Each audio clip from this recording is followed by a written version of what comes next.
so here we're looking at our final bit in our complex numbers, where we're looking at roots of a complex number.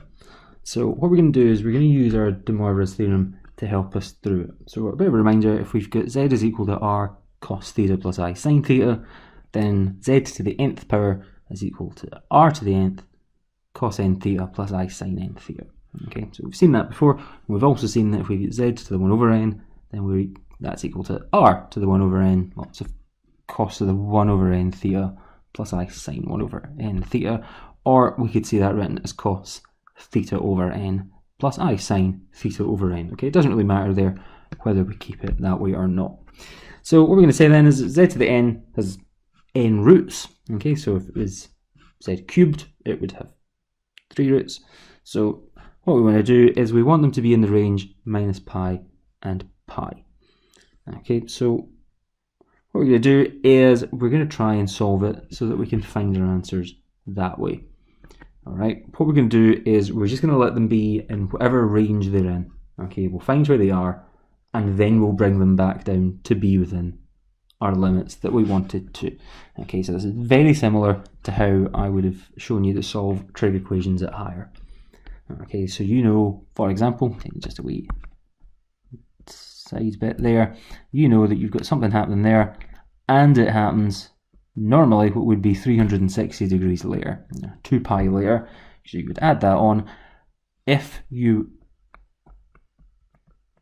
were only dealing with it like that, if it was sine 2x, for example, that's how you would find it, and then you would half it just to bring it back down. So I'm hoping that is ringing some bells and reminding you of how you should be doing it. If not, then feel free to totally ignore that, and I'll just show you how to do this anyway.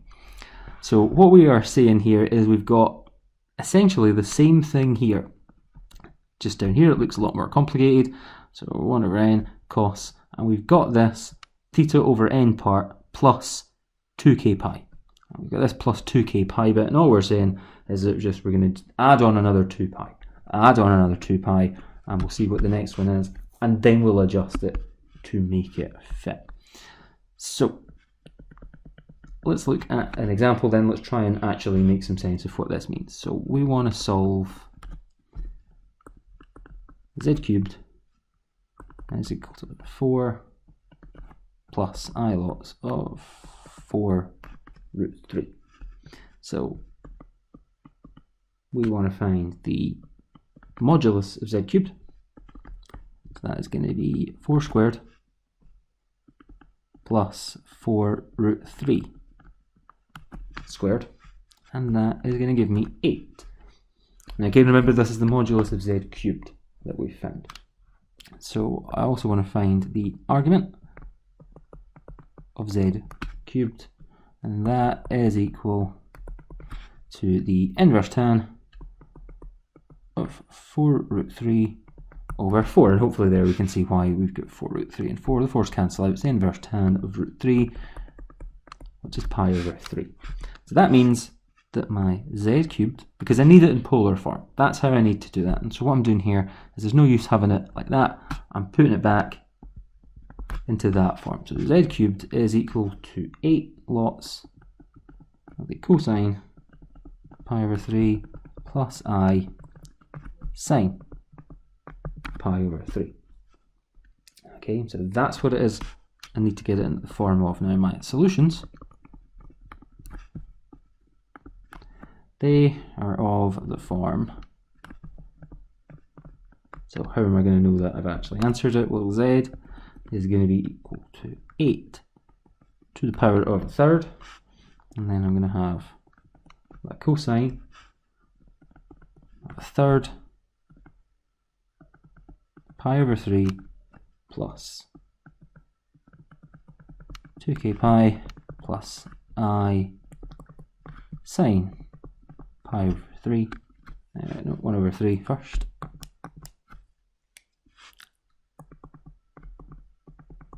pi over 3 plus 2k pi.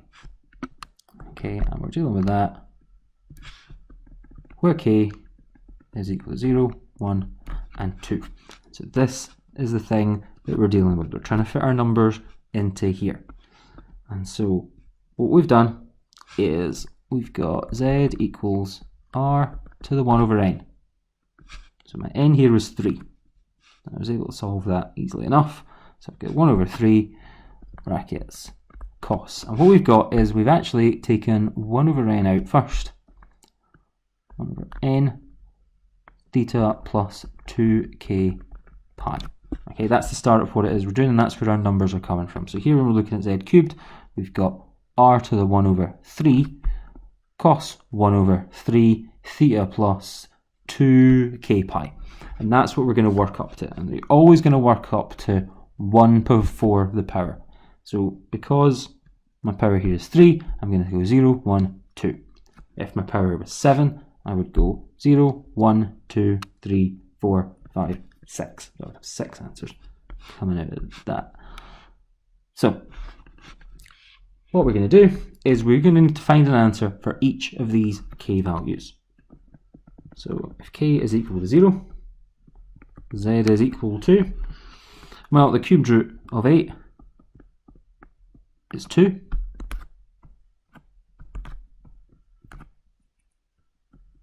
So there you go, let's actually manage to write that there. So I've got the cosine of 1/3 times pi over 3, and in this instance plus 0. I'm starting with 0, 2 lots of 0 lots of pi, plus I sine 1/3 pi over 3, again plus 0. That's what we are doing there. So what we want to do is we want to find values for these. So I've got, tidying that up, I'm going to have the cosine of pi over 9 plus I sine pi over 9. So I've got an r value, I've got an angle. That's what I need to be able to do. So next one, k of 1. Z is equal to 2 lots, and that's going to be the advantage here. You're going to find that that first number is always going to be the same. So I've got 2 lots of the cosine of 1/3 pi over 3 plus 2 pi plus I sine 1/3 pi over 3 plus 2 pi. So I've got 2 lots of the cos 1/3 times 7 pi over 3 plus I sine 1/3 7 pi over 3. So that's equal then to 2 lots of the cosine of 7 pi over 9 plus I sine 7 pi over 9.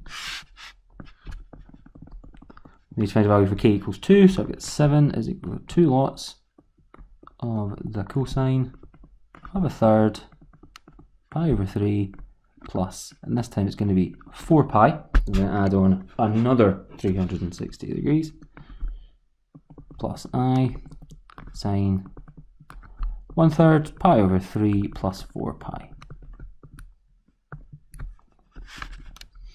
So this time I'm going to end up getting 2 lots of the cosine of, if I add them on and multiply by the third, I get 13 pi over 9 plus I sine 13 pi over 9. And that's always going to be my first step.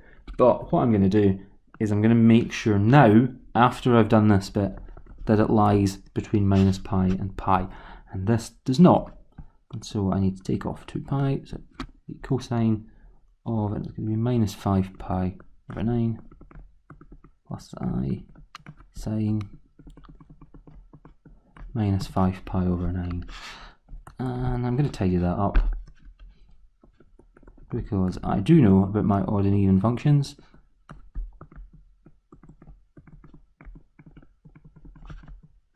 And I'm going to make it like that. Crucially, it should still look the same. And what I'm doing there is I am using the fact that the cosine of minus x is equal to the cosine of x, and that the sine of minus x is equal to minus the sine of x. Okay, again, you might have done this. You might be doing the complex numbers before your odds and even functions, so that might be something that you haven't remembered, or you might have already seen it, in which case you are very happy with that. So, as always, what we're going to do is we're going to put that on a picture. Where do our answers lie? So again, right back at the top, it was z cubed, so I should have 3 solutions to it. So my first one happened with a length of 2 and an angle of pi over 9. So I've got that one there, angle pi over 9. My next one, length of 2 and an angle of 7 pi over 9. So that's going to happen over there somewhere. So that angle 7 pi over 9.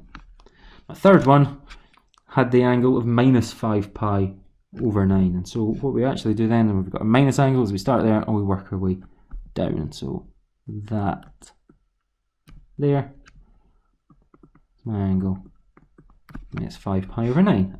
And we should find that they are symmetrical. It's equally spaced between them there. And so there's 6 pi over 9 between each of those angles. Okay, so that's my first one. Let's have a look at another one because it's quite a complex thing to do. So, second example. I can't remember if I used Roman numerals or not. No, I didn't. Let's pretend to be consistent. So we're going to solve the equation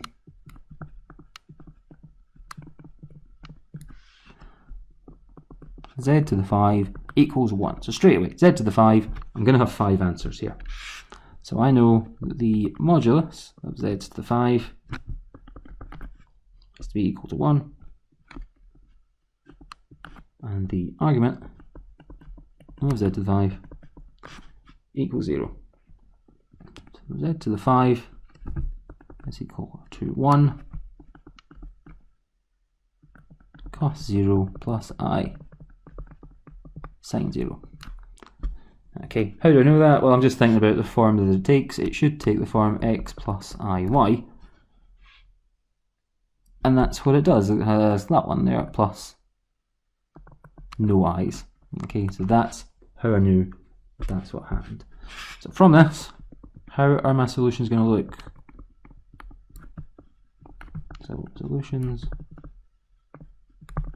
are going to be of the form z equals 1 to the power of a fifth, and then we've got the cosine of 1/5, so 0 plus 2k pi plus I sine a fifth, 0 plus 2k pi.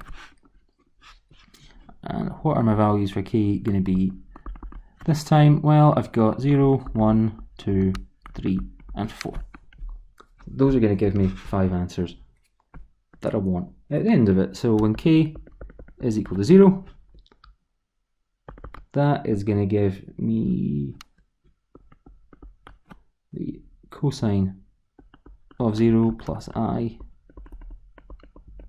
sine 0, which is 1. When k is equal to 1, I'm going to end up getting, let's be consistent, let's keep all these in brackets. So I've got the cosine 1/5.